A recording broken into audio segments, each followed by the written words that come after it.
Bismillahirrahmanirrahim. Assalamualaikum warahmatullahi wabarakatuh. Alhamdulillahirrabbilalamin. Wassalatu wassalamu ala asyrafil mursalin wa ala alihi washabihi ajmain. Rabbi shrah li sadri wa yassir li amri wahlul 'uqdatam min lisani yafqahu qawli. Subhanaka la ilma lana illa ma 'allamtana innaka antal alimul hakim. Rabbi zidni ilma. Rabbi shrah li sadri wa yassir li amri wahlul 'uqdatam min lisani yafqahu qawli. Kepada tuan-tuan dan puan-puan yang dirahmati Allah Subhanahu wa taala. Hari ini adalah hari pertama, iaitu pada bulan yang mulia, iaitu bulan Ramadan Al-Mubarak. Ahlan wa sahlan ya Ramadan. Jadi saya akan bahas sikit tazkirah berkaitan dengan fadilat dan keutamaan bulan Ramadan. Okey. Al-Quran menggunakan kata siam sebanyak 8 kali kesemuanya dalam arti puasa menurut pengertian hukum syariat. Kadang-kala Al-Quran juga menggunakan kata saum, tetapi maknanya adalah menahan diri untuk tidak berbicara. Okey.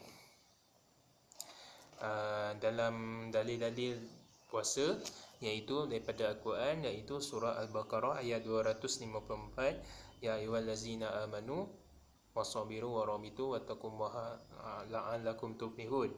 Bermaksud, wahai orang-orang yang beriman, diwajibkan kepada kamu berpuasa seperti mana orang-orang sebelum kamu berpuasa. Okey.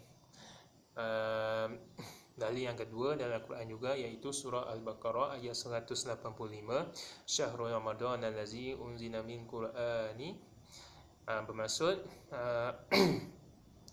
bulan Ramadan ni adalah bulan yang diturunkan Al-Quran. Jadi Al-Quran ni diturunkan pada bulan Ramadan secara bukan sekaligus, tapi secara orang kata bersasar macam itulah. Okey. Kalau kita tengok di sini, manusia yang berupaya menahan diri dari satu aktiviti, apapun aktiviti itu, dinamakan saum, iaitu berpuasa. Biarpun siam ataupun saum pada hakikatnya adalah menahan dan mengendalikan diri. Jadi puasa ni adalah mendidik kita supaya menahan diri daripada buat maksiat, menahan diri daripada makan, betul, menahan diri daripada berkata-kata yang sia-sia. Itu sebagai contohlah. Jadi kerana itu pula puasa disamakan dengan sikap sabar, baik dari satu pengertian bahasa, keduanya bererti menahankan diri, maupun esensi kesabaran dan puasa. Okey, hadis kursi yang menyatakan antara lain bahawa puasa untukku dan aku akan memberinya ganjaran disamakan oleh ramai ulama dengan firman Allah Subhanahu wa taala dalam surah Az-Zumar ayat ke-10 yang bermaksud, sesungguhnya hanya orang-orang yang bersabar yang disempurnakan pahalanya tanpa batas. Jadi daripada hadis ni Allah SWT beritahu daripada surah Az-Zumar ayat 10. Okey, jadi puasa ni adalah untuk Allah SWT, dan Allah SWT lah yang akan memberikan ganjaran. Okey, orang yang sabar yang dimasukkan di sini adalah orang yang berpuasa. Okey, uraian Al-Quran tentang puasa Ramadan ditemukan dalam surah Al-Baqarah ayat 183, surah Al-Baqarah ayat 184, surah Al-Baqarah ayat 185 dan surah Al-Baqarah ayat 187. Okey, dalam ayat tadi ini bererti bahawa puasa Ramadan baru diwajibkan setelah Rasulullah SAW tiba di Madinah, kerana ulama sepakat bahawa surah Al-Baqarah turun di Madinah. Jadi puasa Ramadan ni telah pun diwajibkan Rasulullah SAW apabila tiba di Madinah, kerana kebanyakan ulama bersepakat bahawa surah Al-Baqarah turun di Madinah. Okey, seperti mana dalam hadis Nabi SAW yang berbunyi, Islam ditegakkan ke atas 5 rukun, iaitu yang pertama, asyhadu alla ilaha illallah wa asyhadu anna muhammadar rasulullah, iaitu kalimah syahadah, iaitu wa aqimus solat, iaitu mendirikan solat, wa atuz zakah, menunaikan zakat, saum al-Ramadan, iaitu berpuasa di bulan Ramadan, dan menunaikan haji bagi yang kepada yang berkemampuan. Jadi berdasarkan hadis ni Rasulullah SAW meletakkan asas Islam tu terletak pada 5 yang saya sebutkan tadi. Okey. Para ahli tafsir menyatakan bahawa kewajipan melaksanakan puasa Ramadan ditetapkan oleh Allah Subhanahu Wa Taala pada 10 Syaban tahun kedua Hijrah.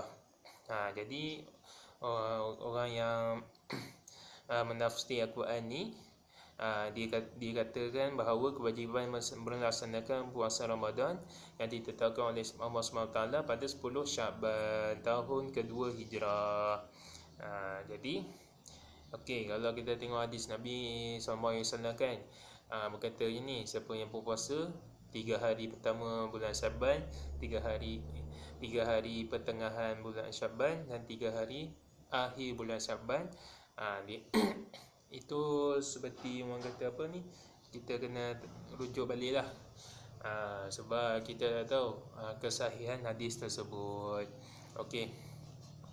Secara tegas Al-Quran menyatakan bahawa tujuan puasa yang hendaknya diperjuangkan adalah untuk mencapai ketakwaan atau la'allakum tattaqun. Okey, dalam rangka memahami tujuan tersebut, agaknya perlu dipahami beberapa penjelasan dari Rasulullah SAW. Misalnya, ramai di antara orang yang berpuasa tidak memperolehi sesuatu dari puasanya kecuali rasa lapar dan dahaga. Okey. Okey, puasa ni tujuannya adalah untuk tidak memperolehi sesuatu dari puasanya kecuali rasa lapar dahaga. Tapi menurut hadis lain, seperti pada Rasulullah SAW bersabda, kalau orang yang berpuasa ni mendapat 2 nikmat, iaitu apabila dia berbuka puasa, dan satu lagi apabila dia bertemu dengan Tuhannya, iaitu Allah Subhanahu Wa Taala. Okey. Ini bererti bahawa menahan diri dari lapar dan dahaga bukan tujuan utama berpuasa. Ini dikuatkan pula dengan firman-Nya bahawa Allah menghendaki untuk kamu kemudahan bukan kesulitan. La tukallifullahu nafsan illa wus'aha, surah Al-Baqarah ayat 284. Okey, di sudut lain dalam sebuah hadis kursi Allah berfirman, semua amal putera-puteri Adam untuk dirinya kecuali puasa. Puasa adalah untukku dan aku akan memberi ganjaran atasnya. Jadi selain pada amalan yang selain puasa itu adalah untuk kita sendiri, tetapi bila berkata tentang puasa tu adalah untuk Allah SWT dan Allah sendiri yang akan bagi ganjarannya. Okey. Ini bererti bahawa puasa merupakan suatu ibadah yang unik. Tentu saja banyak keunikan puasa yang dapat dikemukakan. Misalnya, puasa merupakan rahsia antara Allah dan hamba-Nya sendiri. Bukankah manusia yang berpuasa dapat bersembunyi untuk minum dan makan? Okey, bukankah sebagai insan siapapun yang berpuasa memiliki keinginan untuk makan atau minum pada siang hari Ramadan? Jika begitu, apa motivasi menahan diri dan keinginan itu? Jadi ada 2 soalan yang saya baca tadi. Okey, tentu